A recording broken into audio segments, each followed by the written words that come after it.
Danas ću vam pokazati fantastičnu prihranu koju koristim za rajčice, paprike, a posebno za krastavce jer oni zahtijevaju više hranjivih tvari od drugih biljaka.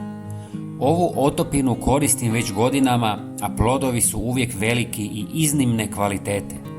Hranjive tvari u ovoj otopini pomažu biljkama da bolje sintetiziraju hranu, ojačaju korijenje i povećaju otpornost na bolesti i štetnike. Također, pravilna prihrana osigurava ravnotežu mikroelemenata u tlu, što poboljšava okus, boju i nutritivnu vrijednost plodova. Prihrana je važna i za održavanje plodnosti tla, jer dodane hranjive tvari nadoknađuju izgubljene minerale i poboljšavaju strukturu tla. Za početak, u pola litre tople vode dodajte 1 žlicu jogurta koji sadrži korisne bakterije koje potiču zdravlje korijena i povećavaju otpornost biljaka na bolesti. Jogurt također sadrži dušik i fosfor koji pomažu u boljem rastu biljaka.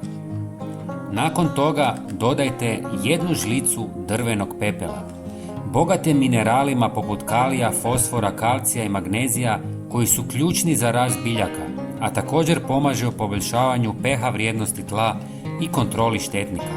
Osim toga, odbija puževe i druge štetočine. Zadnji sastojak je češnjak u prahu ili svježi, koji je jedan od najjačih prirodnih fungicida i insekticida. Štiti od plamenjače i drugih gljivičnih bolesti i odbija lisne uši, mrave, gusjenice i druge štetnike u vrtu. Sve dobro promiješajte i ako želite prihranjivati folijarno, procijedite kako se špriceljka ne bi zaštopala. Ova mješavina je izvrsna za većinu biljaka.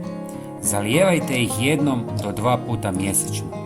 Svaka biljka treba oko 200 ml ove prihrane. Pogledajte i naš sljedeći koristan video na vašem ekranu. Hvala vam i pozdrav!